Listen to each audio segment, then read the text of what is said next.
Here, this will be a video chart on ticker symbol MINE. We will take a look at the daily time frame. I'm not sure if I've ever done this one before, but had a bunch of questions and so forth been coming on this one over the past few days.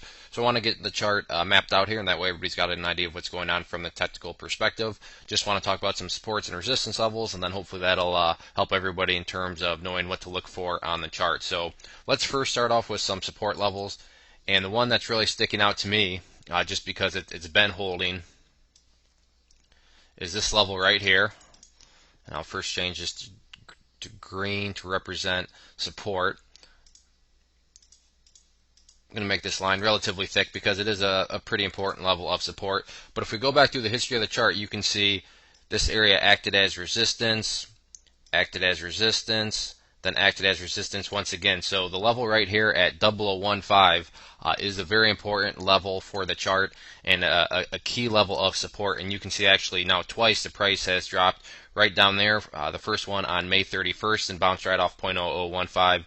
And then on June 4th went down there and again bounced off 0.0015. So that makes sense, and that's exactly what you want to see because of the previous price history like we've just pointed out here. So great to see that 0015 has been holding as support just like you would want to see it hold from the charting perspective.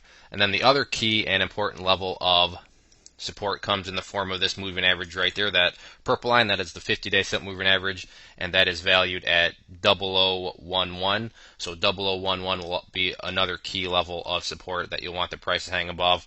And then finally, in terms of an ideal level of support, meaning ideally you'd like to see this level hold, I'd put that right at 002.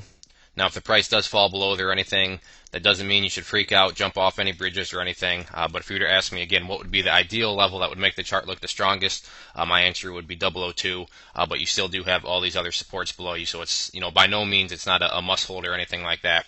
In terms of resistance levels, this is also pretty straightforward. You can see here this yellow line, which is the 200-day simple moving average, has a big history of knocking down the price. You can see a couple times back here, and then most recently it has knocked it down again. Now, I know the price is broken above intraday, but because we're looking at the daily chart, we care about where the close was.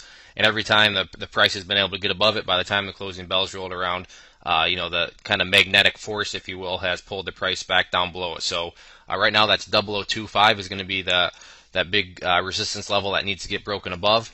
With a break of that, the next one that really sticks out to me is going to be this level right here, and that's coming from these previous highs over here. We'll call that 0028.